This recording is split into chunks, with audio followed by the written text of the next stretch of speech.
Hola a todos, me presento, mi nombre es Isaac Moll, para quien no me conozca, soy enfermero que trabajo en hemodinámica y electrofisiología cardíaca pediátrica en el Hospital Sant Joan de Déu de Barcelona y tengo el honor de ser el actual presidente, hasta octubre de este año, el actual presidente de la Asociación Española de Enfermería en Cardiología.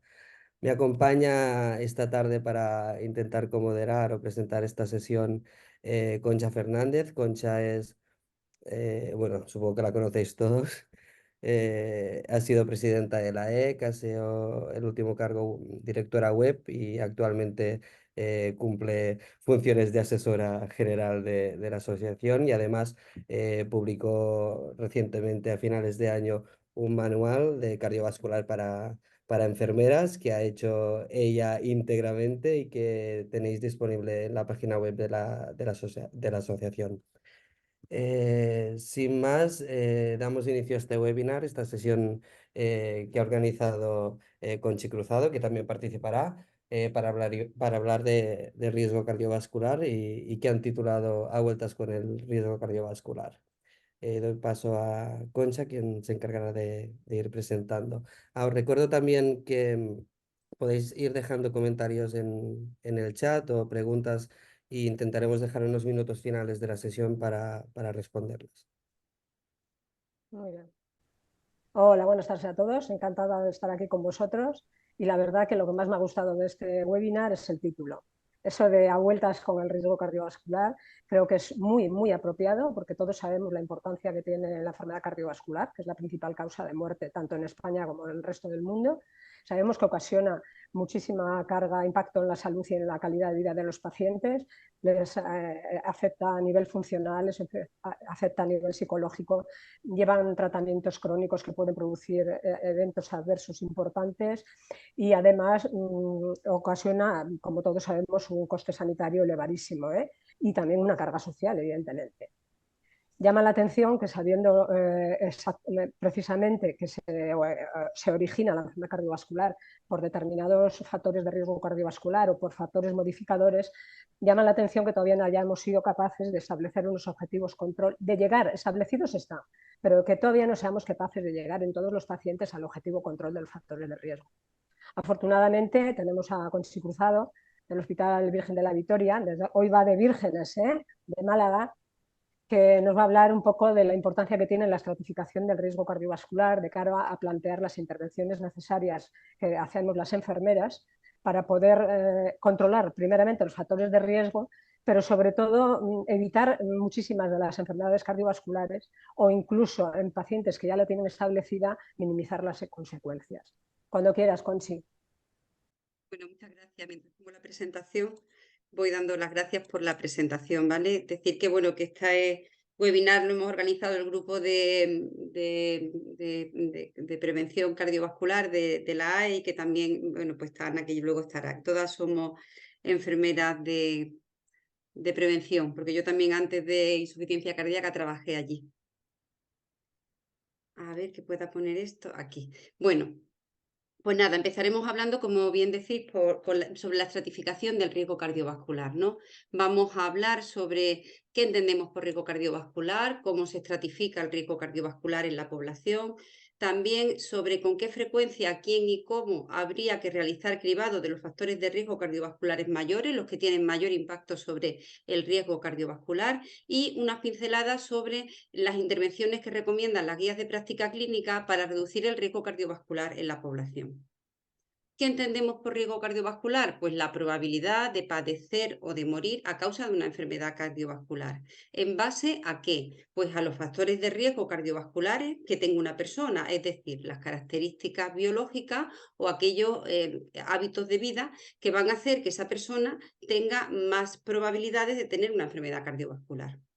También recordar que estamos hablando de aterosclerosis y que no siempre esta se va a manifestar como enfermedad coronaria, que también puede manifestarse como enfermedad carotídea, un ictus, o como enfermedad arterial periférica.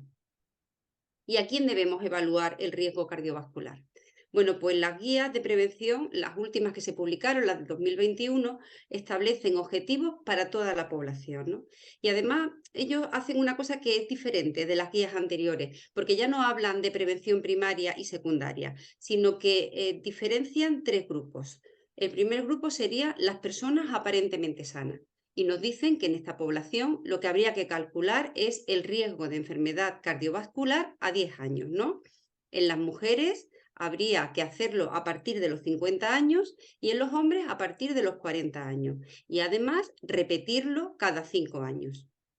El segundo grupo serían los pacientes que ya tienen enfermedad aterosclerótica establecida. Y en este grupo lo que nos dicen las guías es que tendríamos que calcular el riesgo de enfermedad cardiovascular residual. Es decir, una persona cuando tiene un infarto y se le pone su tratamiento para los factores de riesgo y se hace cambio en su estilo de vida, el riesgo de volver a tener un nuevo evento no es cero, ¿no?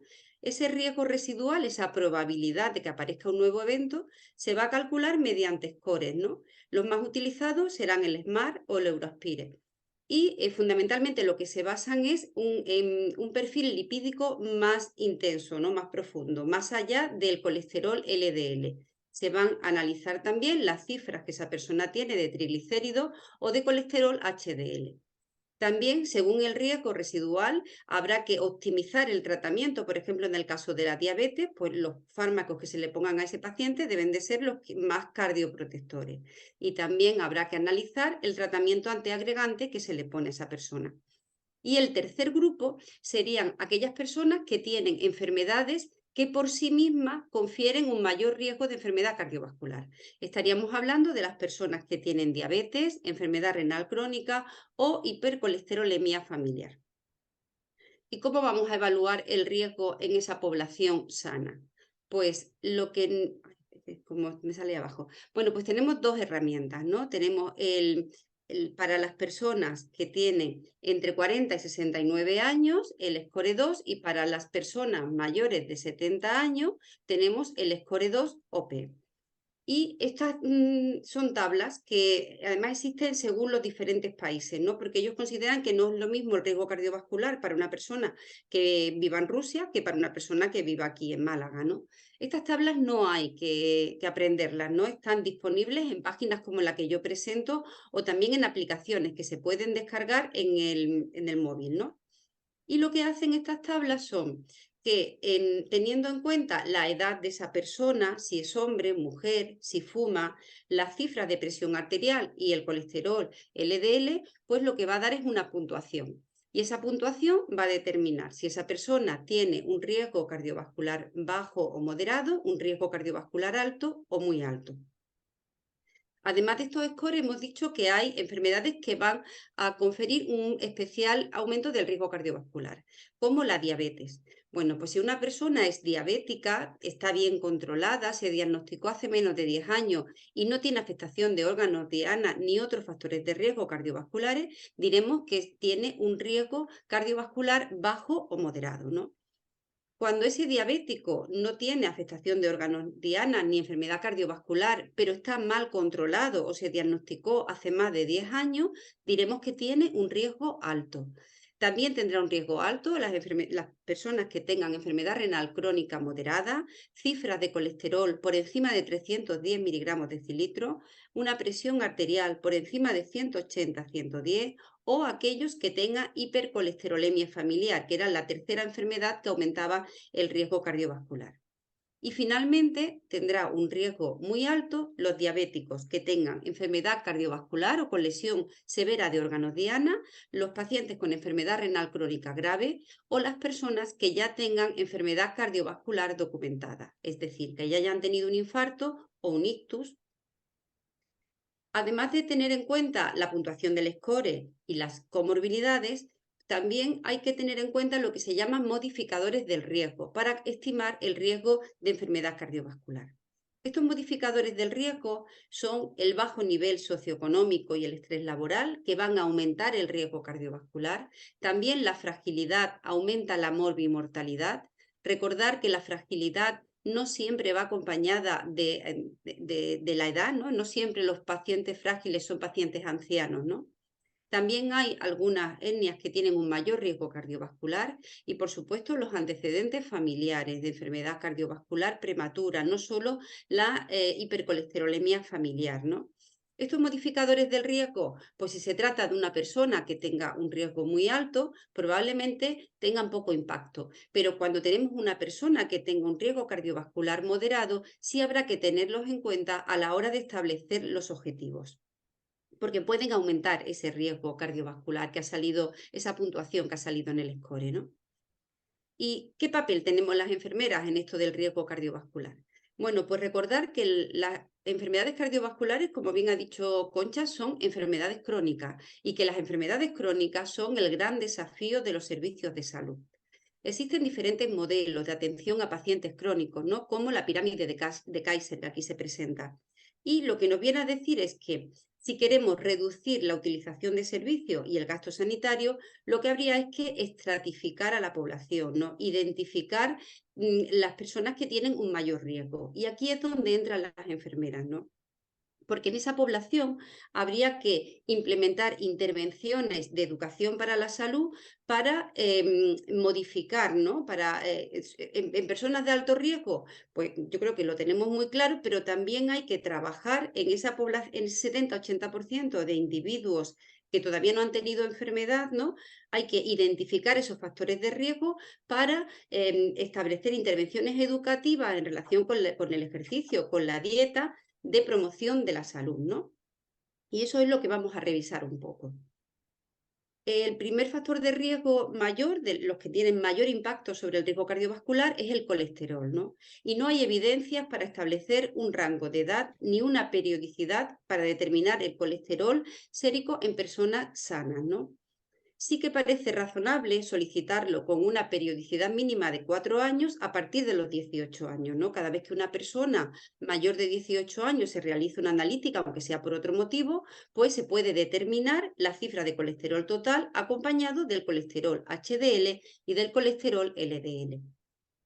Vamos a considerar dislipemia, cifra de colesterol por encima de 200 miligramos decilitro. Y la cifra objetivo, que es algo que siempre nos van a preguntar los pacientes en la consulta, pues van a depender de la estratificación del riesgo cardiovascular que tenga esa persona.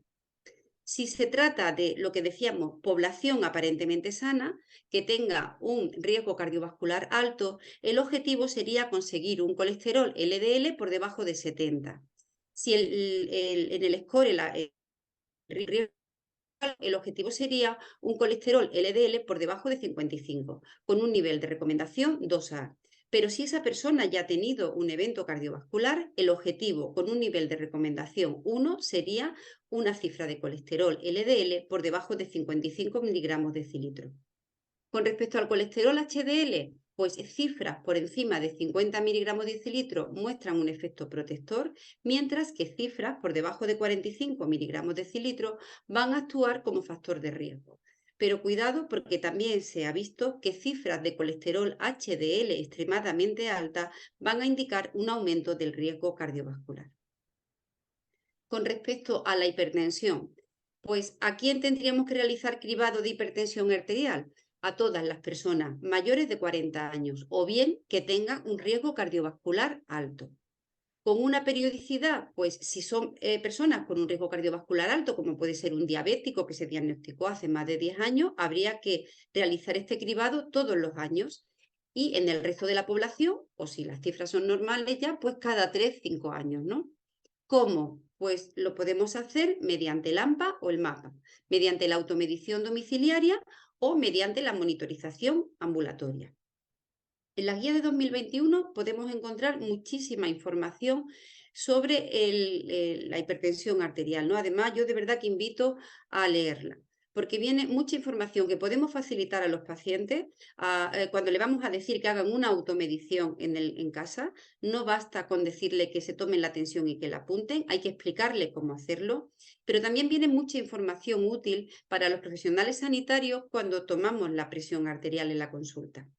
El objetivo sería una presión arterial sistólica por debajo de 130, aunque en personas mayores de 70 años se toleran cifras algo mayores, ¿no? Y también encontramos en esta guía algoritmos que nos van a determinar, según la cifra que tenga esa persona, con qué frecuencia y qué intervenciones tendremos que ir implementando. Con respecto a la obesidad, la NICE lo que nos dice es que al inicio del seguimiento por una enfermera o por un médico de un paciente, por cualquier motivo, habría que valorar si esa persona tiene obesidad. Nos dicen también que el nivel de intervención tendría que ser mayor si existen comorbilidades asociadas, ¿no?, a esa obesidad, como pueden ser la diabetes o la enfermedad cardiovascular. ¿Y cómo vamos a determinar si una persona tiene obesidad? Pues mediante el índice de masa corporal, que es algo que se puede determinar fácilmente en una consulta, peso y talla. Recordar que si el índice de masa corporal está entre 25 y 30, estaríamos hablando de sobrepeso. Si el índice de masa corporal está por encima de 30, ya estaríamos hablando de obesidad. Y también el perímetro de cintura. Si un hombre tiene un perímetro de cintura de 102 o superior y una mujer de 88, hay que recomendarle la pérdida de peso. Con respecto al tabaquismo, en cualquier contacto que una persona tenga con un médico o una enfermera, tendría que ser preguntado por si fuma. Y además hay que dejar constancia de la historia de tabaquismo de esa persona. No basta con poner si es fumador. Habría que dejar reflejado en la historia la edad a la que empezó, cuántos cigarrillos fuma al día, qué tipo de tabaco, si ha intentado dejar de fumar, también la fase de abandono en la que se encuentra. Es fácil, solo hay que preguntarle a esa persona si está dispuesto a quitarse de fumar en los próximos 6 meses. Si nos dice que no, estaría en una fase de precontemplación, daremos consejo para dejar de fumar. Pero si nos dice que sí, le vamos a preguntar a esa persona si estaría dispuesto a quitarse en el próximo mes, porque es una persona que está en fase de preparación y que probablemente con ayuda consiga quitarse de fumar. Si nos dice que quiere quitarse de fumar, pero no en el próximo mes, pues estaríamos hablando de una persona que está en fase de contemplación. Y también recordar que existen test como el de ritmo o el de Fargeston, que nos ayudan a determinar el grado de motivación que tiene esa persona para dejar de fumar y también el nivel de dependencia física de la nicotina. Otros factores de riesgo cardiovasculares que también tendremos que identificar en las consultas, ¿no? Pues la gripe, hay que recordar a los pacientes la importancia que tiene la vacunación de la gripe y también la higiene bucal, ¿no? La periodontitis tiene una relación importante con la enfermedad cardiovascular. También la migraña, en especial la migraña con áurea, es un importante factor independiente de riesgo de ictus y de cardiopatía isquémica. Por supuesto, el sedentarismo y la inactividad física. Y el sueño no reparador. También tenemos que acostumbrarnos a preguntar a nuestros pacientes por la calidad del sueño, porque duraciones del sueño más cortas, ¿no?, o desviaciones significativas de las 7 horas diarias recomendadas se van a asociar con un mayor riesgo cardiovascular. También hay que preguntar a esa persona si tiene historia de ronquido o otros síntomas que nos hagan pensar que pueda tener un síndrome de apnea obstructiva del sueño, ¿no? Porque eso se relaciona fundamentalmente con la fibrilación auricular, ¿vale? Bueno, y para terminar un poco, hablar, como decía, ¿no?, qué es lo que nos recomienda esta guía si queremos reducir la carga de enfermedad cardiovascular de la población, ¿no? Ellos insisten mucho en la importancia de individualizar las intervenciones. No podemos decir a una persona que tiene que hacer dieta mediterránea o que haga ejercicio. Hay que individualizar esa prescripción de ejercicio, esa recomendación de la dieta en base a las comorbilidades y a los factores psicosociales que esa persona tenga. También hay que individualizar los objetivos de los factores de riesgo, porque como hemos comentado antes, no es lo mismo la cifra de presión arterial que le vamos a pedir a un señor de 80 años que a un señor que tenga 40 años, ¿no? Y habrá también que individualizar el tratamiento farmacológico con respecto a los lípidos, con respecto a la diabetes, ¿no? Una cosa en la que insiste mucho esta guía es en el papel activo que tienen los pacientes, en que tienen que ser informados del riesgo cardiovascular, tienen que ser informados del beneficio del tratamiento, pero ellos también tienen voz, ellos también van a opinar y van a hacernos ver cuáles son sus preferencias. Y finalmente, si queremos reducir la carga de enfermedad cardiovascular de la población, son necesarias intervenciones poblacionales, serían políticas de salud pública, ¿no? No todo va a depender del personal sanitario. Hace falta leyes para que los alimentos tengan menos sal, para que tengan menos azúcar, para dificultar el acceso fundamentalmente de los adolescentes al alcohol y al tabaco, y también leyes que se relacionen, ¿no?, con reducir el medio ambiente, con la contaminación o con el cambio climático, ¿no? Favorecer el transporte público, no sé, tener más parques en las ciudades, ¿no? Porque si no, la enfermedad cardiovascular no podrá reducirse y seguirá siendo un problema de salud pública. Y nada más, muchas gracias. Muchas gracias a ti, Conchi. Vamos, escueta, concisa y oportuna. Creo que con esto, si nos ponemos a trabajar, podemos conseguir el control de los factores de riesgo. Ahora, Ana Martín, enfermera del Hospital Río Ortega de Valladolid, nos va a hablar de ese gran sesgo que tiene el manejo y el tratamiento de la enfermedad cardiovascular, que es el diagnóstico oportuno y el tratamiento adecuado de las mujeres. Sabemos que cuanto aumenta el riesgo a partir de los 50 años, sin embargo, las mujeres mismas somos las primeras que no tenemos esa percepción, con lo cual no estamos prácticamente incluidas en estudios clínicos y, bueno, distamos mucho de tener un tratamiento oportuno y adecuado, igual que tienen la mayoría de los varones. Ana, cuando quieras.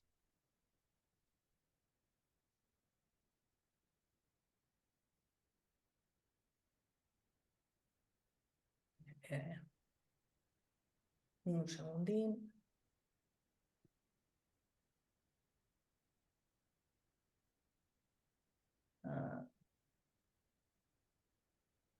Un segundo, porque es que no lo tengo. Un momento, dejo de compartir y vuelvo otra vez. A ver, compartir pantalla.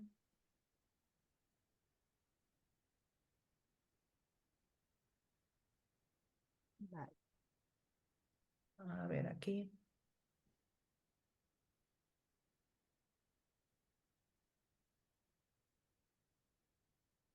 Bien, ahí lo veis, ¿verdad? Sí. Vale, Pues muchas gracias, Concha, Isaac, gracias a todos. Y bueno, y muchas gracias por participar en este Zoom en el que pues un poquito más vamos a aprender sobre la enfermedad cardiovascular en la mujer. A pesar de que tradicionalmente se ha asociado a la enfermedad cardiovascular, como decía Concha, más concreto la cardiopatía isquémica con el hombre, en los últimos años se está estudiando mucho más la fisiopatología de la enfermedad cardiovascular en la mujer. Se está estudiando mucho más la diversidad de la expresión clínica, las diferencias diagnósticas y las diferencias de riesgo que hay con el hombre, de la mujer con el hombre. Por eso no vamos a hablar de enfermedad cardiovascular en la mujer. Vamos a hablar de la mujer en la enfermedad cardiovascular. Y empezamos en el año 2021, en que la Comisión de las Mujeres en Enfermedad Cardiovascular establece un objetivo, que es reducir la carga de enfermedad cardiovascular en la mujer para el año 2030. Esta comisión llega a varias conclusiones y la primera es que 1 de cada 3 mujeres a nivel mundial muere a causa de enfermedades cardiovasculares, es decir, un 35%. Pero un 45% de mujeres mayores de 20 años tienen algún tipo de enfermedad cardiovascular. A la mujer se le atribuye una serie de mecanismos conductuales y psicológicos que hacen que se le preste menor atención sanitaria por causas cardiovasculares. ¿A qué nos estamos refiriendo? Pues que se ha reconocido que cuando una mujer acude a una consulta médica con una sintomatología sugerente de dolor torácico, pero que bueno, ya en la consulta a su vez dice que, que parece que tiene mucho estrés, ¿no? Ese dolor se va a considerar angustia en primera instancia, no se va a considerar dolor torácico. Nos estamos refiriendo a que existe una percepción general de menor riesgo de enfermedad cardiovascular en la mujer.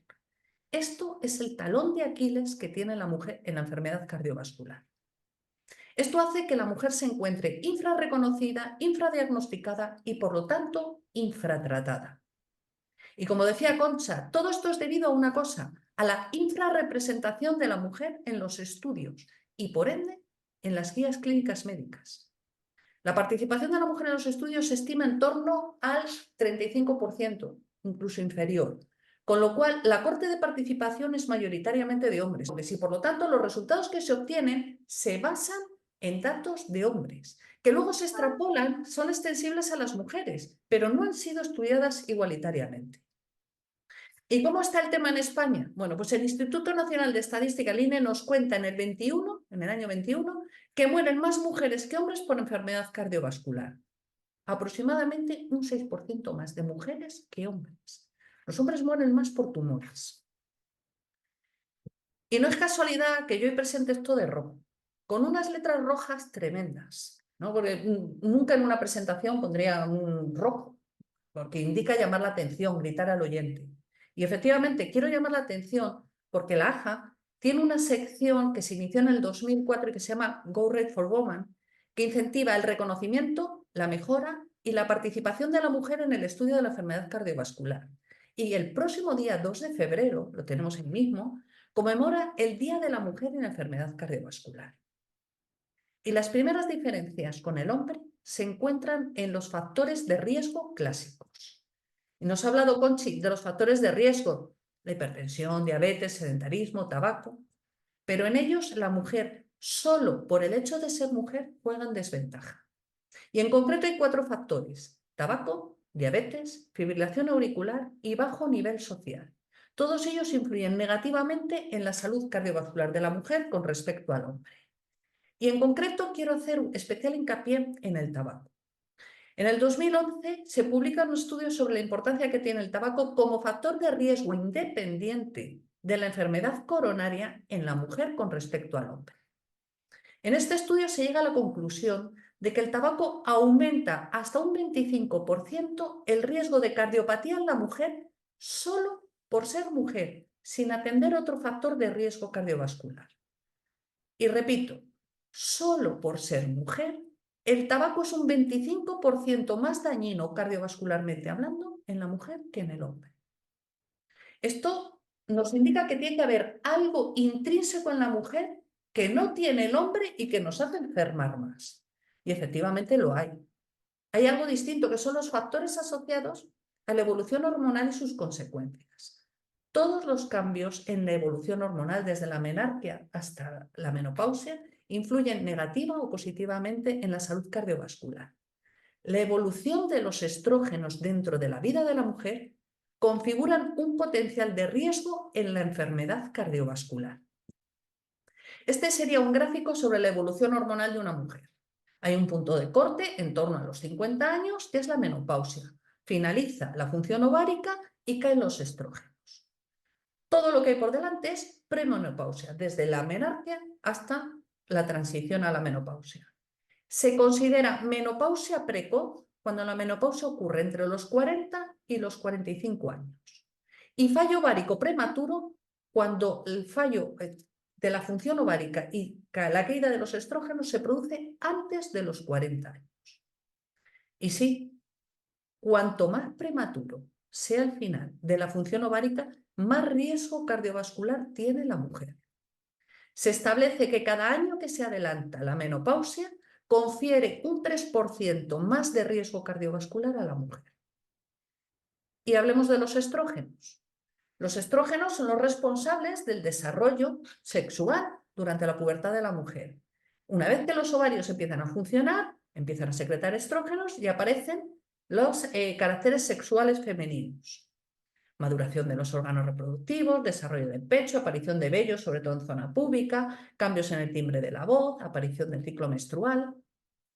Pero los estrógenos además tienen un papel fundamental en muchos otros procesos, como por ejemplo en el fortalecimiento de los huesos, impide la pérdida de calcio, con lo cual contribuye a mantener la consistencia del esqueleto y a evitar la osteoporosis. Con todo esto, vais hilando sobre cuando caen los estrógenos, ¿qué pasa?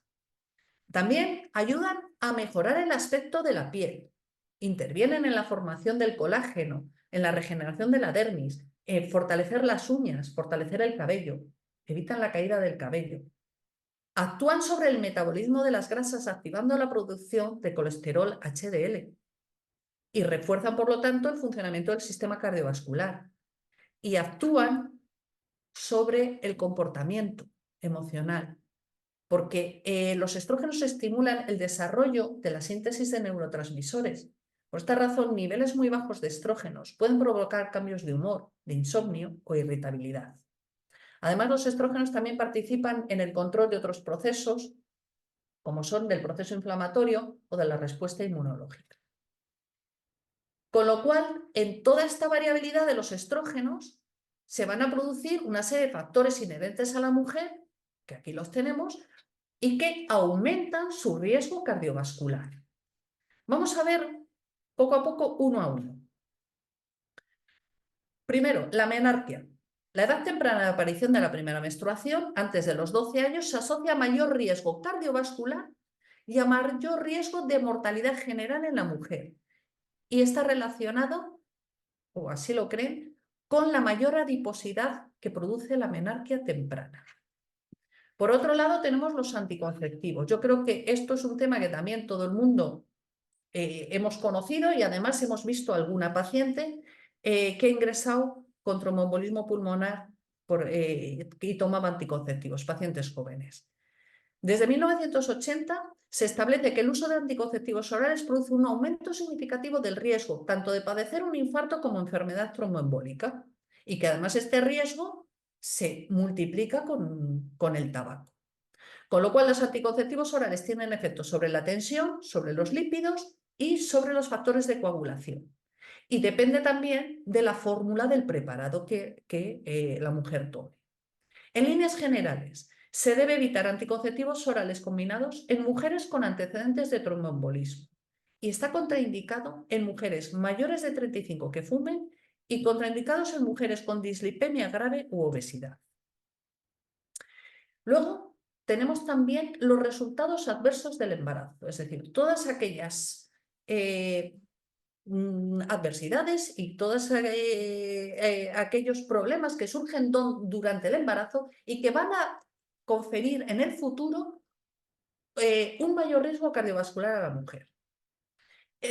Los resultados adversos se producen en el 10 y el 20% de todos los embarazos y dan hasta 4 veces más de riesgo cardiovascular en el futuro. Y dentro de estos tenemos el trastorno hipertensivo, la hipertensión gestacional, la preeclampsia, la hipertensión crónica, afecta entre el 5 y el 10% del embarazo y dan 4 veces más de riesgo cardiovascular, de insuficiencia cardíaca en la mujer y de hipertensión. Además, dan hasta 2 veces más de riesgo de padecer cardiopatía isquémica y una CV. Con lo cual, una preeclampsia es un tema verdaderamente importante dentro del embarazo. Tenemos la diabetes gestacional, que ocurre aproximadamente en el 7% de los embarazos. Y aunque con frecuencia se resuelve tras el parto, y yo no sé si conocéis gente con diabetes gestacional, pero no se le hace seguimiento a posteriori, o sea, se cree que se resuelve.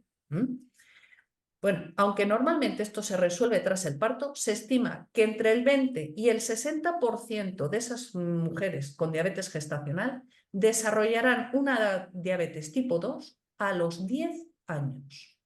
Con lo cual, la diabetes gestacional infiere de nuevo riesgo cardiovascular en la mujer a largo plazo. Y por lo tanto, sería conveniente hacer un seguimiento de detección de glucosa o de curvas de manera rutinaria a estas mujeres. Otro factor de riesgo durante el embarazo es el nacimiento prematuro. Los nacimientos prematuros tienen una tasa de un 5 a un 6%, pero de ese 5 o 6%, aproximadamente el 35% de los partos prematuros están indicados médicamente. ¿Por qué? Por preeclampsia o por falta de crecimiento fetal. Con lo cual, los partos prematuros dan mayor riesgo cardiovascular a la mujer en el futuro. Y además, el riesgo aumenta cuantos más partos prematuros tenga la mujer o cuanto más prematuros sean los partos. Otro problema que tenemos son los abortos. Las mujeres con antecedentes de 2 o más abortos también tienen muchísimo mayor riesgo, hasta 2 veces más de riesgo de enfermedad cardiovascular. Y esto está relacionado con la disfunción endotelial. Y por último tenemos la restricción del crecimiento intrauterino, es decir, el feto no crece. ¿Y esto con qué está relacionado? Con una mala perfusión útero-placentaria. Esto, de nuevo, hace que el riesgo en el futuro de la mujer sea muchísimo mayor. Y fuera del embarazo, ¿qué tenemos? Pues los problemas de la menopausia. Con la menopausia se produce un descenso de los niveles de estrógenos y las respuestas fisiológicas por ese descenso y por esa menopausia pues son los cambios de la distribución de la grasa corporal. Damos en obesidad. Se reduce la tolerancia en la glucosa. Damos en diabéticas. Se produce lípidos anormales. Disminuye el HDL y aumenta el LDL. Es decir, damos en hipercolesterolemia. Activación del sistema renina-angiotensina-aldosterona. Al final, hipertensión, que si vienes de una historia de embarazos un poco difícil, pues va sumando puntos. Es decir, la menopausia da un mayor riesgo cardiovascular. Y a pesar de que no se trata de una enfermedad, la entrada en la menopausia produce complicaciones en la salud, tanto física como mental de la mujer, llegando incluso hasta grandes depresiones. Y por último tenemos el síndrome ovario poliquístico. Es una enfermedad endocrina que incluye tanto disfunción ovulatoria, hiperandrogenismo, infertilidad y resistencia a la insulina. Con lo cual, las mujeres con síndrome ovario poliquístico pues tienen mayor probabilidad de desarrollar un síndrome metabólico y, por lo tanto, tienen muchísimo mayor riesgo cardiovascular. Como conclusión, y si me deja pasar, a ver, espera un momento, ¿qué me he pasado? No, no se ve, ¿no? Ahí. Cualquiera de los momentos por los cuales pasa una mujer en su evolución hormonal es una ventana de oportunidad para poder hacer prevención primaria antes de llegar a la prevención secundaria. Y esto también lo hablaba Conchi. Cualquier consulta de enfermería en la que acude una mujer desde su menarquia hasta el final de su vida es un momento ideal para hacer educación para la salud. Cualquier consulta de la mujer en un posparto para la atención del niño también es una oportunidad para valorar el estado de la mujer, que no se hace. Conocer y evaluar los factores de riesgos únicos en la mujer disminuye el riesgo cardiovascular que tiene a largo plazo y reduce esa brecha en el tratamiento de la mujer con respecto al hombre. Muchas gracias a todos. Gracias a ti, Ana. Creo que en este caso, dado la exposición que nos has hecho y con tanta precisión, aquí sería hacer la intervención enfermera igual que en el tabaco. A la mínima oportunidad que tengamos una mujer delante, por cualquier motivo que sea, intentar concienciarla de la importancia de su cuidado para prevenir la enfermedad cardiovascular. Sabemos que otro de los pilares de la enfermedad cardiovascular es la adherencia farmacológica, tanto en prevención primaria como en prevención secundaria. María José López Marco, enfermera del Hospital Virgen de la Macarena de Sevilla, nos va a hablar de su experiencia de una intervención enfermera basada en la educación y en el seguimiento de pacientes que estaban en tratamiento con inhibidores de la PCSK9 y cómo han comprobado que eso asegura una perfecta adherencia del paciente al fármaco, a las medidas dietéticas también, evidentemente, porque si no, no sería efectivo el fármaco, y además a un control y a un manejo adecuado tanto de los efectos terapéuticos como de los adversos que pueda producir el fármaco. María José, cuando quieras. Vale. Bueno, pues como bien ha dicho Concha, yo voy a hablar de la educación sanitaria que se comenzó en el año 2018 con los inhibidores en el Hospital Universitario Virgen Macarena y lo inició mi antecesora Maribel Álvarez Leiva.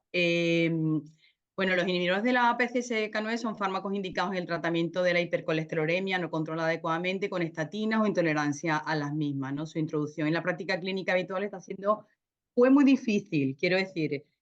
Fue difícil e irregular porque al principio, bueno, era un fármaco nuevo, no se sabía la adherencia que iba a tener el paciente, su coste era elevado y sobre todo era por la resistencia del paciente al uso de esta medicación subcutánea cada 15 días y porque tampoco el circuito estaba muy claro y había un poco de ausencia, ¿no?, en el plan del seguimiento. Hoy en día es verdad que desde el 2018 hasta ahora se han ido perfilando todas estas aristas y, bueno, se han conseguido unos resultados muy favorables, ¿no? Evolocumab y Alirocumab, que como estoy un poco congelada con la pantalla, no os puedo enseñar, os traía el formato de ambas jeringas, es un anticuerpo, bueno, monoclonal. El Evolocumab y Alirocumab es el fármaco, ¿no? Es Repata y el otro, perdón, Repata y Praluent, que siempre me quedo ahí pillada con los nombres. Es un anticuerpo monoclonal IgG2 completamente humano, que se une selectivamente a la proteína PCSK9 inhibiendo esa unión, ¿no?, del PCSK9 circulante al receptor LDL en la superficie celular hepática. Esta inhibición impide que ese LDL residual se degrade intracelularmente, permitiendo su reciclaje, aumentando la densidad de receptores en el hígado disponibles para unirse al LDL sérico y disminuye de ese modo su concentración sérica, ¿no? En este algoritmo del tratamiento de la dislipemia como protocolo en la dislipemia del síndrome coronario agudo, el escenario crónico del riesgo cardiovascular muy alto, cuyo objetivo de LDL es por debajo de 55, cuando el paciente está sometido a estatinas de alta potencia, dosis máximas toleradas o dosis máximas no toleradas, en las que se intenta el cambio de estatina, reducir la dosis, utilizar una estatina en días alternos. Pero cuando esa estatina de alta potencia a dosis máxima, el LDL está por encima de 100, pues bueno, ya tenemos la aparición de estos nuevos fármacos, como es el IPCSK9, Alirocumab y Evolocumab, y luego lo que es el nuevo último que ha salido, que es el Inclisiran, que ahora mismo está aprobado en nuestro hospital, en la Comisión de Farmacia, y bueno, creo que a nivel nacional también, evidentemente, pero bueno, nuestro hospital ha sido recientemente, escasamente hace un mes, y bueno, esperamos también los resultados, sobre todo por lo práctico que puede ser para el paciente, porque las dosis son menores, son 3 dosis al año, y siempre va a estar supervisado por una enfermera. Quiero decir, la administración de esas 3 dosis las va a realizar directamente enfermería con educación sanitaria. Nosotros cuando iniciamos este protocolo, existieron unos objetivos generales y específicos. En los generales queríamos describir este procedimiento de enfermería en la implantación del IPCSK9 en el Hospital Virgen Macarena. Ya os digo que comenzamos en el año, mi compañera comenzó en el año 2018, ¿no? Y después lo he continuado yo. Después, como objetivo específico, quisimos definir el procedimiento de administración, control y seguimiento, realizar el taller formativo a estos pacientes para autoadministración del fármaco, porque realmente eran muy reticentes. Además, bueno, como todos tenemos una dispersión geográfica importante, el paciente tenía que venir de más de 100 kilómetros. Al principio fue un poco complicado, pero bueno, ya os digo que los resultados han sido bastante satisfactorios. Y también queríamos realizar un seguimiento de pacientes que estaban incluidos en ese tratamiento. Dentro de la metodología existe una formación por parte, existió una formación de enfermería y se realizó una agenda para realizar la acogida y el taller formativo con los pacientes.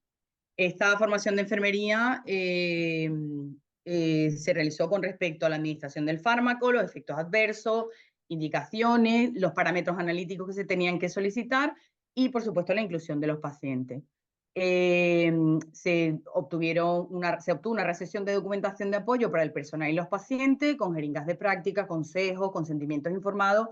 Quiere decir que actualmente ya, después de tantos años, el consentimiento informado ya no existe. En un principio, ya os digo, como era un fármaco nuevo, que es un fármaco hospitalario, pues sí, era necesario un consentimiento informado que hoy ya no se utiliza para nada. Se realizó una agenda para este taller formativo de pacientes, que yo la sigo manteniendo normalmente los viernes por la mañana, que es cuando bueno, coincide de forma simultánea, me lo cito una hora antes, los días de las charlas de educación sanitaria, o bien cuando bueno, tengo muchísimos PCSK9 que me llegan ya aprobados de golpe, pues intento intercalarlos entre media hora y media hora diariamente, ¿no? Para todo lo que fue el circuito, creamos una ficha individual y elaboramos esa documentación para los pacientes, ¿no? La ficha individual con su etiqueta identificativa, teléfono, fecha de inicio del tratamiento, el tratamiento prescrito, una fecha de cita, que en principio se hacía así, ya esto también ha desaparecido, pero bueno, inicialmente El circuito era así, existía una primera cita después de la primera administración del fármaco para hacer un recuerdo y refrescar, ¿no?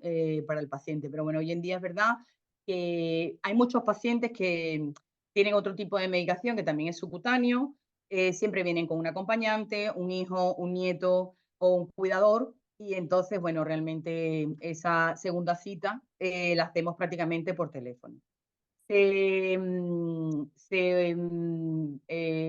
en ese sobre, junto con los datos del paciente, unos parámetros analíticos para 2, 6 y 12 meses que se les da en mano dentro del sobre, y bueno, se apuntan observaciones de efectos adversos en el hipotético caso de que los tuviera, que hasta hoy prácticamente ha sido un solo paciente.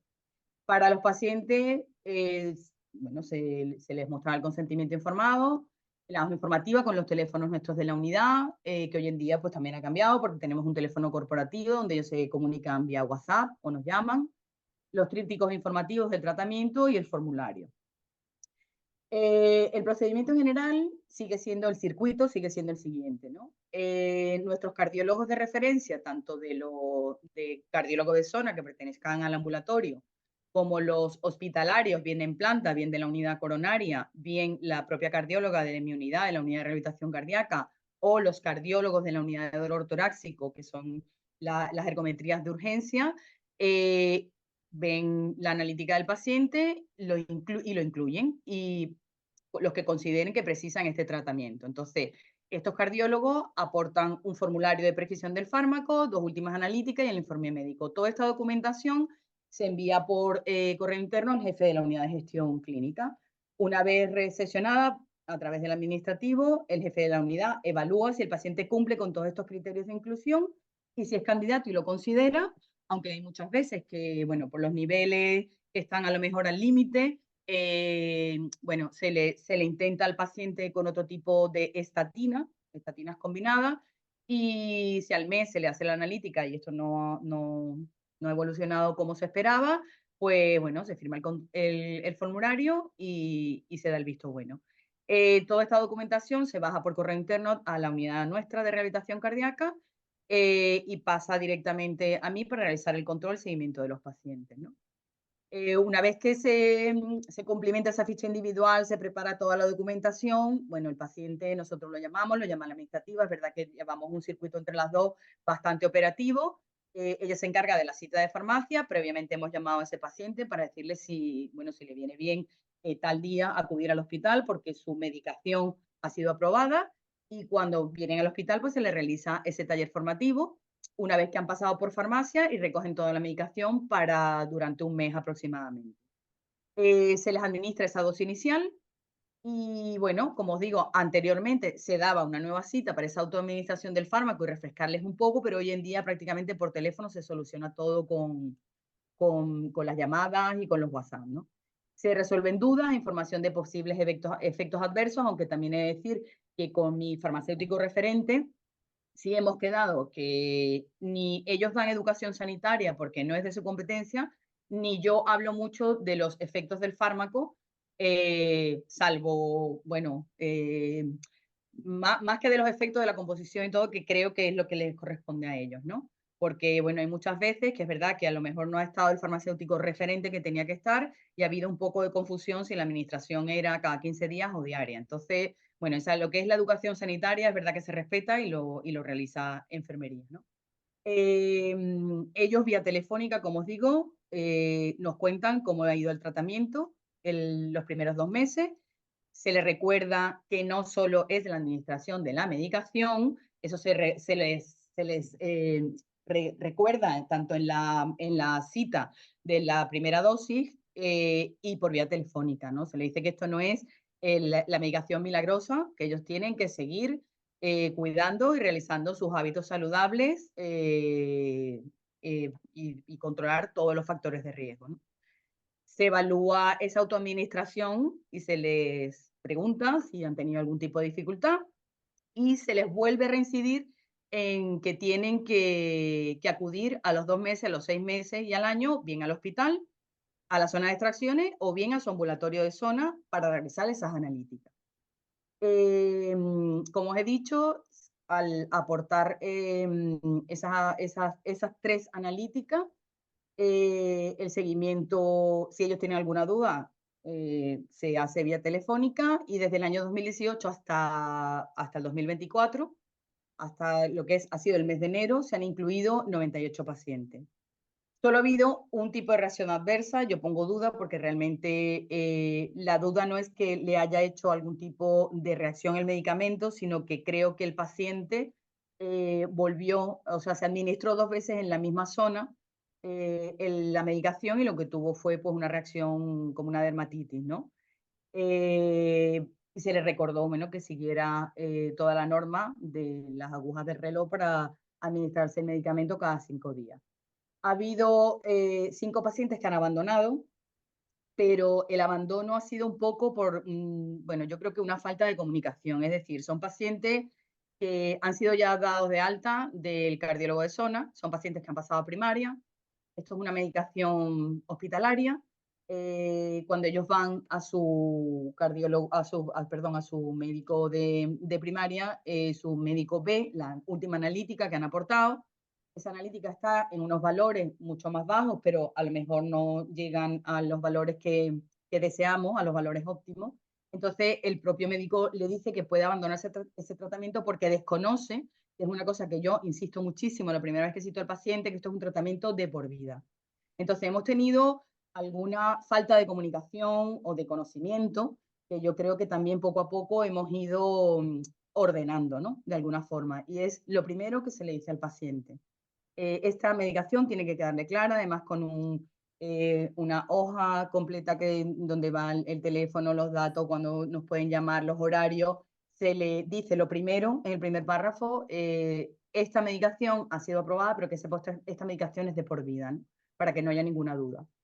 En todos los pacientes se observa, bueno, ha habido 5 de abandono y reinicio, pero bueno, ha sido por causas personales. Concretamente, además, es llamativo, han sido mujeres que por temas personales, concretamente una señora su marido había sido paciente nuestro, y a ella le prescriben la medicación cuando su marido cae enfermo. Ella abandonó todo y, entre otras cosas, abandonó el tratamiento y el venir a recoger la medicación al hospital, ¿no? Ella, después de este abandono, que fue aproximadamente un año, vino otra vez a nuestra unidad, me dijo que quería reiniciar y la derivamos directamente a farmacia, ¿no? En todos estos pacientes se ha observado que en el segundo mes de administrar este inhibidor desciende el colesterol total una media de 91 miligramos de decilitro a 76 LLDL, ¿no? Esta es una evolución de 2 pacientes del inicio a los 2 meses, ¿no? En la hoja de ruta, dentro de las instrucciones administrativas para estar la prescripción de estos inhibidores, en términos administrativos, los pasos son los siguientes. Se envía la solicitud del tratamiento al administrativo del jefe de servicio, como bien he dicho. Si la solicitud es aprobada, se registra en la plataforma de IRAYA, que es la plataforma de la hoja de evolución y de clínica del paciente. Se informa al paciente de que ha sido aprobada y se prescribe el tratamiento en la plataforma de ATOS, que es la plataforma de la prescripción farmacéutica, ¿no? La enfermera de rehabilitación cardíaca se pone en contacto con el paciente para que recoja la medicación en farmacia y se proporciona toda la información necesaria para la correcta administración del fármaco y los volantes analíticos, como os he dicho. Es importantísimo que los facultativos destaquen en DIRAYA la cronicidad de este tratamiento y que quede claro por muchas rutas que este tratamiento, vuelvo a repetir, es para siempre, ¿no? Para activar el tratamiento en la plataforma ATOS, una de las cosas que no se debe de hacer es rellenar el campo de la fecha fin de tratamiento, ¿no? Precisamente para que quede claro que el paciente no puede dejarlo. Y proporcionar esa cita anual en consulta para la renovación si ya ellos han estado dados de alta por el cardiólogo de zona, ¿no? Esta es la hoja informativa para el paciente en la que se le indica que su colesterol no está bien controlado y es candidato a este tratamiento inyectable subcutáneo. Se le dice que su cardiólogo va a presentar el caso a una comisión hospitalaria y que si después se apruebe, pues la enfermera de rehabilitación se pondrá en contacto con él, ¿no? Y que, bueno, todos los pasos a seguir, que tendrá que recoger el formulario de la dispensación de la unidad, presentar dicho formulario en farmacia y volver de nuevo a la unidad de rehabilitación cardíaca para ese taller formativo de la administración del medicamento, ¿no? Es importante, vuelvo a repetir, que es un tratamiento de por vida, al menos que su médico especialista considere su retirada a cambio o, bueno, o cuando necesite esa renovación anual del mismo, ¿no? Es un fármaco de dispensación hospitalaria, por lo que se tiene que recoger la medicación mensualmente en la farmacia del hospital. Esto ha sido otro de los cambios que hemos tenido este año. A raíz del COVID, toda la medicación se realizaba por telefarmacia. Nosotros, como os pasará a muchos de vosotros, tenemos eso, unas dispersiones geográficas brutales de más de 100 kilómetros. Entonces, bueno, era complicado porque además, bueno, no se podía entrar en el hospital. Entonces, se practicó esta modalidad, que fue muy bien, pero desde el mes de diciembre ya nos comunicaron que no a todo el mundo, claro, esto facilitaba muchísimo al paciente, porque el paciente tenía su farmacia de referencia y su farmacéutico referente, que quizás el paciente tenía la farmacia debajo de su casa, el farmacéutico referente llamaba al hospital y enseguida le enviaban la medicación. Esto ya ha cambiado, no sé realmente cuál ha sido el motivo, pero bueno, ha cambiado y solo se permite para aquellas personas que tienen una distancia geográfica entre 90 y 100 kilómetros. El resto pues tienen que volver al hospital y recoger su medicación mensualmente. Conclusiones. Bueno, la implantación de un procedimiento de educación y seguimiento de pacientes en tratamiento con inhibidores de la PCSK9 llevada por enfermería es factible en el sistema sanitario actual. Nos ha asegurado una adherencia del paciente al fármaco, por supuesto, como os he dicho, recalcando siempre esas medidas dietéticas, el control de los efectos terapéuticos y adversos del fármaco. Son necesarios, creo, un poco de más pacientes para corroborar los resultados satisfactorios hasta la fecha, pero bueno, realmente yo estoy muy contenta. Ya digo que prácticamente yo llevo 3 años con la administración de este medicamento y es verdad que el volumen cada vez aumenta más, cada vez son más los pacientes que son candidatos y yo creo que, bueno, que puede, por supuesto, vamos, disminuir el riesgo cardiovascular y llegar a esos niveles óptimos que siempre estamos todos los que nos dedicamos a la rehabilitación y a bueno, tanto los enfermeros de insuficiencia cardíaca, los de rehabilitación cardíaca, bueno, estamos contentos y se puede conseguir, ¿no? Muchísimas gracias. Estos son la mayoría de los formatos que se le da a los pacientes, bueno, con código QR para que tengan información de la medicación, la correcta administración, los consejos, ¿vale? Así que nada, muchísimas gracias. Muchas gracias, María José. Enhorabuena por el proyecto. Gracias. Muchísimas gracias. Bueno, gracias María José, gracias Ana y gracias Conchi. La verdad es que a mí me ha encantado. Habéis sido, o sea, charlas súper dianas. Ana, me ha encantado tu charla. Y bueno, os traslado también la gratitud, ¿no?, de la gente, de los oyentes que están transmitiendo a través del chat. Queda abierto, vamos a dar unos minutos por si alguien tiene alguna duda o quiere hacer algún comentario. No sé si Concha también tiene algún comentario. A mí sí que me gustaría hacer, bueno, ahora ya te lo he dicho, me ha encantado, pero me pregunto, ¿qué estamos haciendo mal para infradiagnosticar o infravalorar? Porque, jolín, yo hace más de 15 años que acabé la carrera, pero yo recuerdo cómo en clase nos explicaron, ¿no?, el infradiagnóstico de infarto en mujeres, por ejemplo, por, por la clínica, porque sí, esto es ansiedad. O sea, que estamos haciendo mal, porque no es que no se acuda al servicio, al médico de familia, al servicio de urgencias por un dolor que no sea torácico, opresivo, clásico, ¿no? ¿Qué estamos haciendo nosotros como profesionales para seguir infradiagnosticando? Yo creo que en parte la culpa también la tenemos la propia mujer, que no damos la importancia que tenemos que dar a nuestras dolencias. Es decir, es que parte de la propia mujer el decir, parece que tengo un dolor, pero no, es ansiedad esta mía, ¿vale? O sea, ya parte de la mujer, con lo cual esto es lo que transmitimos. Parte de la mujer el no atender tus dolencias porque estás cuidando a otros. Entonces, por ejemplo, yo trabajo en una unidad de rehabilitación cardíaca. ¿Cuántas mujeres se adhieren a un tratamiento de rehabilitación cardíaca? Muchas menos de las que, bueno, se prescriben pocas, y se adhieren de esas menos. ¿Por qué? Porque siempre tienen algo que hacer. Cuidar a los nietos, cuidar al marido.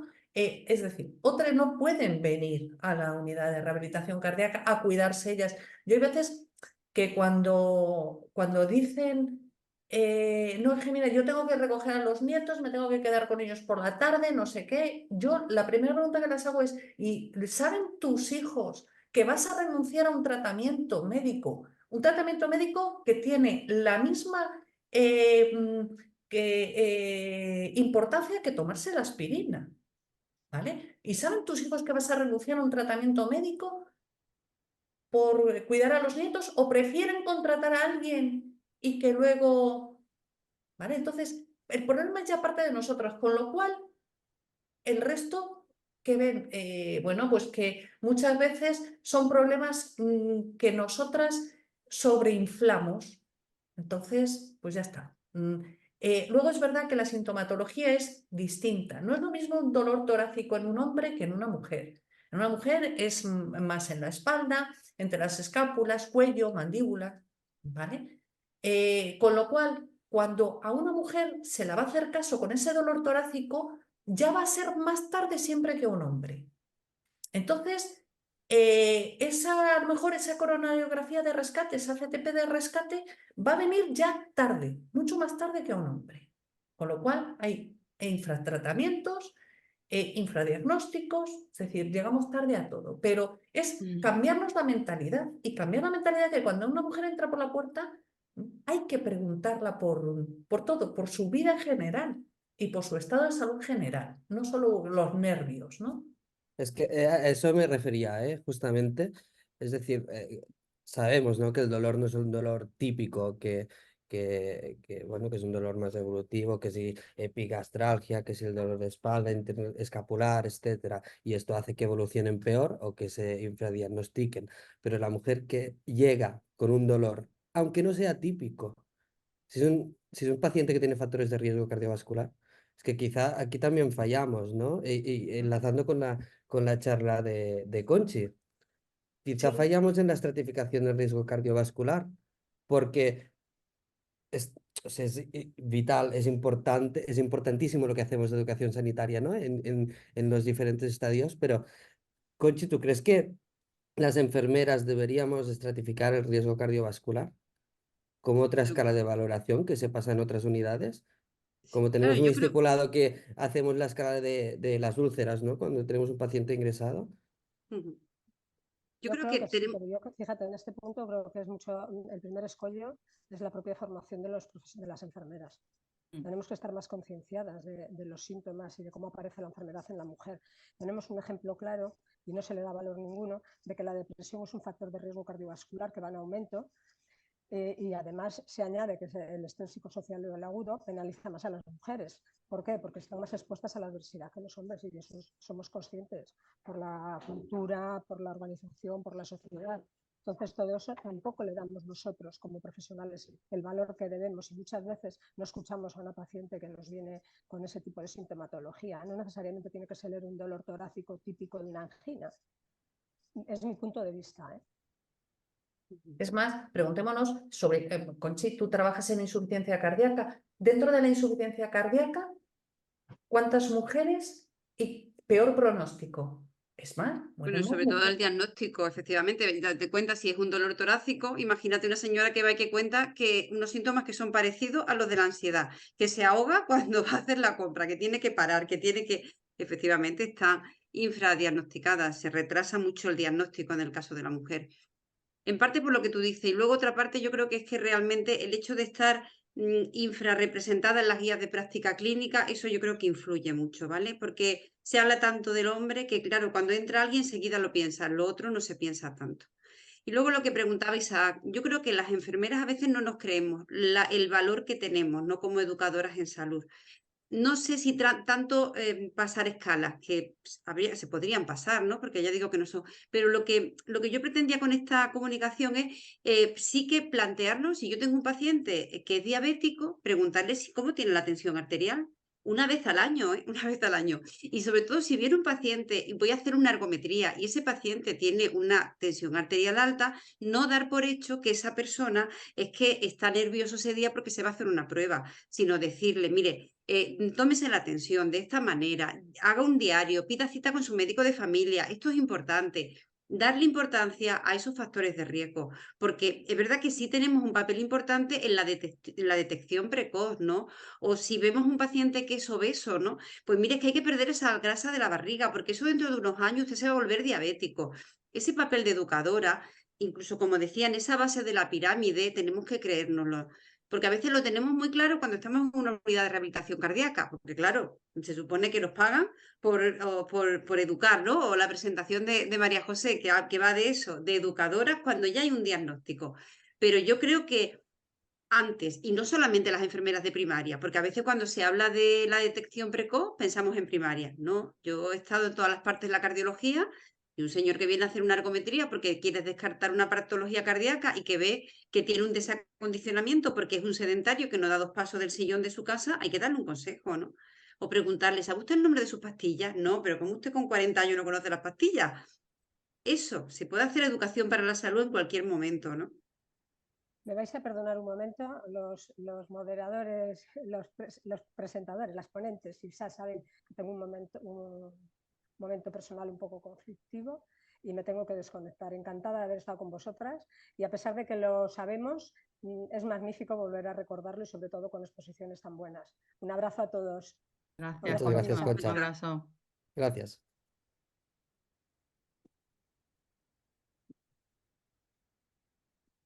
¿Qué más tenía? Espérate. Pues lo que decíamos, ¿no? Que al final yo creo que acabamos casi todos los webinars, acabamos llegando a la misma conclusión, que nos hace falta creérnoslo, ¿no? Aparte de luchar por ganar terreno, pero lo que decías, ¿no? Se te encienda esta bombilla en un momento con el paciente diabético y le preguntas sobre la tensión arterial, ¿no? Y te creas que somos capaces y tenemos poder para hacerlo, de decirle, oiga, no, pues lo vamos a derivar a la enfermera del área de salud, ¿no? Para que le haga un control. Yo creo que nos falta también creernos, ¿no? De alguna manera. Me parece también que es muy llamativo que en el siglo XXI y en el año que estamos haya esta disparidad de muestras en estudios científicos o en guías de práctica clínica, ¿no? Cuando hay tanta evidencia científica sobre el, que van peor las mujeres con enfermedad cardiovascular. O sea, todos estos datos los tenemos. O sea, no entiendo cómo aún estamos, ¿no? con esta disparidad de esto de muestra, de estudios o estudios dianas para estudiar mujeres. No sé si tuvieras ahora todo el poder de este país para implementar una norma, ¿qué idea tendríais para mejorar la prevención cardiovascular? Específicamente en mujeres. Que digas, no, pues mira, a partir de ahora, pues yo impongo que a partir de los 50 años todas las mujeres tienen que pasar por este circuito. O no, yo simplemente diría que las universidades de ciencias de la salud hay que incluir un apartado que sea específico de este tema. Sí. ¿Qué propondríais? ¿Qué ideas aportaríais? Ostras, es que es muy difícil y es muy difícil abarcar. Es que el periodo evolutivo hormonal de la mujer es muy amplio, ¿vale? Desde menarquia hasta la muerte. Entonces, creo que la educación tiene que ir acorde a cada momento de tu fase hormonal y de tu situación. Es decir, si estoy embarazada, saber los riesgos. Si he sido, por ejemplo, yo antes he hecho la referencia de diabetes gestacional. Yo fui diabética gestacional, ¿eh? Y por arte de magia, mi diabetes gestacional desapareció en el momento del parto porque el contrato del embarazo acaba ahí. Entonces, no había un seguimiento. ¿Por qué no se hacen esas revisiones sabiendo que hasta un 60% de esas mujeres pueden ser diabéticas a los 10 años? Que a lo mejor luego coincide también con a los 10 años, como ahora los embarazos son mucho más tardíos, a lo mejor coincide con la menopausia. Y entonces la menopausia también te hace aumentar la intolerancia a la glucosa. 2 chiquipuntos. ¿no? Entonces, yo creo que la primera parte es la educación nuestra como profesionales y, bueno, y luego ir enfocando cada uno de los periodos de la mujer y cada una de las consultas. Cuando una mujer va con el niño, no solo es el niño y la mujer y la madre. Y por la madre no se pregunta, ¿vale? Tiene sus revisiones con la matrona, pero luego se acabó. Son unas revisiones que, bueno, pues tienen el periodo que tienen. No se preguntan sobre riesgo cardiovascular, se pregunta sobre el entorno del embarazo. Punto, pelota final. ¿Vale? Entonces, es muy difícil. Y sobre todo, tampoco se tienen los datos en guías clínicas sobre cómo seguir a la mujer en todo esto. Hasta ahí veo. Yo creo que tiene que haber un cambio de perspectiva desde la base, ¿eh? Porque, mira, a nosotros nos pasa, muchas mujeres llegan y llevan a lo mejor 2 años de evolución con molestias y al final es un infarto. Ahora mismo tenemos en un grupo una mujer que me cuenta, llevaba 2 años yendo a urgencia y me decían que era una crisis de ansiedad. Entonces, tiene que haber un cambio de mentalidad y de perspectiva porque yo creo que nosotros tenemos grupos de mujeres. Yo hace 14 años eso no existía en la unidad de rehabilitación cardíaca. Hoy en día hay grupos exclusivamente de mujeres. Entonces, yo creo que desde la base, con educación sanitaria, desde primaria, no sé cómo plantearlo, cómo hacerlo, pero tiene que haber un seguimiento. Y es más, los propios hombres, es que es llamativo, cuando ven salir esa ristra de mujeres por esa puerta y ven que solo son mujeres, porque además estamos haciendo un trabajo muy interesante sobre la mujer rehabilitando su corazón, ellos se quedan sorprendidos porque en su mente tienen, no sé, grabado que parece ser que el infarto es exclusivo solo de hombres. Es que es Sí, sí. llamativo y te hacen comentarios de ese tipo. Entonces, yo quería contestar a una de las compañeras que me ha hecho una pregunta rápidamente. Me preguntaba si concretamente esta educación sanitaria yo daba cursos o daba charlas, algo así, le he podido entender, ¿no? Bueno, realmente charlas como tal no, pero sí es verdad que como cardiología fue el servicio pionero en iniciar esta educación sanitaria, porque fuimos los primeros en administrar esta medicación, pues es verdad que otras especialidades, como la segunda, que es interna, la tercera, que es nefrología, y la cuarta, que es neurología, que es la última que se ha incorporado, sí es verdad que ha perfilado una enfermera para que realice esta educación sanitaria. Entonces yo concretamente a esta enfermera sí la he formado. Y después, bueno, sí lo he presentado, Conchi lo sabe, he presentado, lo que sé, claro, vas presentando el proyecto con muchos más datos y muchas más estadísticas y muchos más resultados. Inicialmente yo presenté esto la primera vez en Canarias cuando prácticamente llevábamos muy poca muestra de pacientes. Y entonces, bueno, es muy satisfactorio, la verdad. Voy a dar paso ahora a Beatriz Gómez, que veo que tiene la mano levantada, pero antes nos han dejado un comentario en el chat que tiene razón y es verdad que en la SEC, por ejemplo, en los últimos años ¿no? se ha trabajado, se ha puesto en marcha grupos de trabajo específicos para la mujer y la enfermedad cardiovascular y el 6 de marzo hay una jornada organizada en la Casa del Corazón de la SEC y la mujer con la visión global integral de la salud cardiovascular, específicamente de la mujer. Beatriz Gómez, que tenías una pregunta o tienes la mano levantada en el chat, cuando quieras. Ah, ¿hola? Hola. Hola. Que no sabía si se me oía.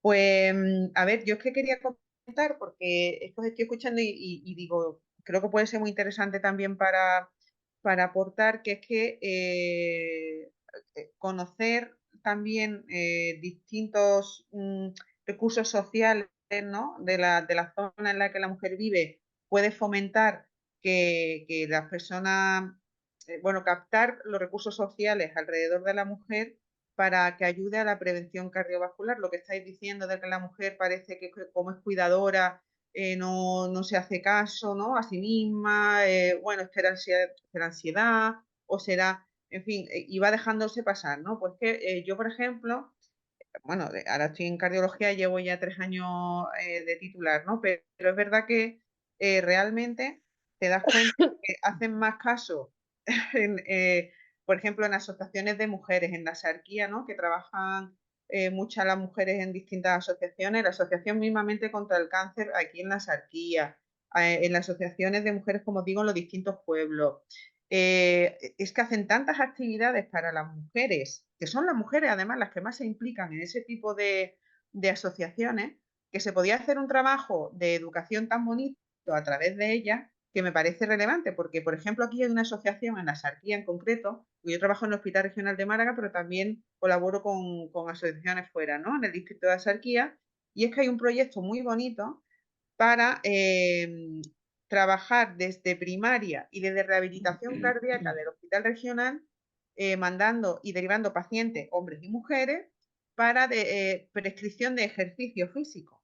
O sea, como una prescripción médica y que sean los especialistas que se están formando específicamente en riesgo cardiovascular, que hacen sus propias ergometrías y tal, como asociación combinada con el centro sanitario, tanto en primaria, que se están asociando con los enfermeros de enlace, como con el Hospital del Comarcal de la Axarquía, como también el Hospital Regional, ¿no? Que puse yo en contacto al doctor Mora de Rehabilitación con ellos, ¿no? Entonces, se está haciendo un trabajo tan bonito que la Escuela Andaluza de Salud Pública ya están con todo el proyecto para toda Andalucía y se puede hacer tanta prevención a través de las distintas asociaciones y los recursos sociales que se pueden disponer en los que las mujeres participan activamente, que creo que simplemente lo quería aportar como algo, bueno, como otro factor más que nosotras podríamos incidir, podríamos formar en esas asociaciones a las personas y bueno, formar parte de la comunidad en el fondo, ¿no? Que al final somos parte de ella, ¿no? Perfecto, muchas gracias. Muy interesante, la verdad que es muy buena idea. Claro, yo creo que eso que No, dice Beatriz está muy bien, porque es verdad que a veces a las enfermeras, también alguna vez lo hemos tenido en alguna mesa, a veces nos olvidamos de la importancia que tiene y la visibilidad que nos da trabajar con asociaciones de pacientes, ¿no? Casi los médicos lo tienen muy claro y nosotras a veces somos reticentes y un poco es lo que ella dice, es verdad que ahí también tenemos una gran labor que hacer, ¿no? Y yo creo que un poco lo que tú preguntabas, mi aportación sería, yo creo que hacen falta más enfermeras, hacen falta muchas enfermeras, enfermeras escolares, enfermeras en los centros de salud, enfermeras en los hospitales, tenemos que mejorar los ratios de enfermeras, pero también hace falta recuperar algo que por lo menos en Andalucía se ha perdido y son los programas de crónicos. Y hay que volver a darle importancia a la prevención, a los programas de prevención, porque la primaria y, bueno, los hospitales siempre vamos un poco a demanda, pero la primaria tiene que ser proactiva, ¿no? Y eso, hay que trabajar con las niñas en los colegios y para eso están las enfermeras escolares, pues eso, que tienen un riesgo cardiovascular y hay que trabajar las matronas, pues que el embarazo. En la SEC se presentó una mesa que hubo muy interesante y había una médico, no recuerdo, Goya, y ellos tenían un programa de seguimiento de la mujer Sí. embarazada a los 9 meses. A los 9 meses a todas las mujeres se le hacía un seguimiento de riesgo cardiovascular. Entonces, bueno, algo va cambiando.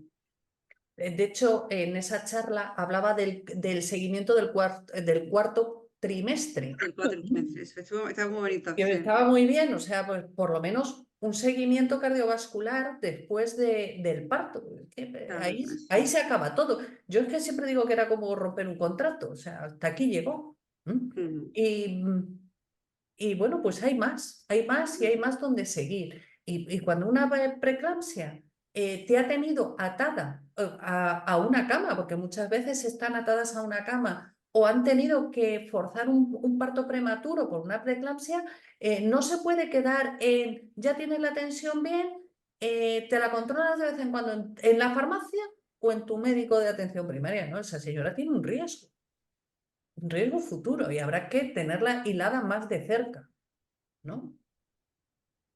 Digo. qué bien, pues yo creo que lo podríamos dejar aquí. Una vez más, muchísimas gracias. Gracias a todas por vuestra implicación con la EC, ¿no? Y por el trabajo que hacéis en cada grupo de trabajo, filial, Conchi en la vicepresidencia. Gracias también por la generosidad, ¿no? De haber cedido parte de vuestro tiempo de esta tarde en formarnos y en enseñar algo que yo creo que es un camino, un gap importante que tenemos que solventar, pero creo que es un camino bonito donde trabajar. Así que me despido también de la audiencia. Muchas gracias a todos por haberos conectado y empezamos a trabajar ya para preparar el webinar del mes que viene. Así que nada más, muchísimas gracias. Gracias a todos. Gracias. Hasta luego. Hasta luego.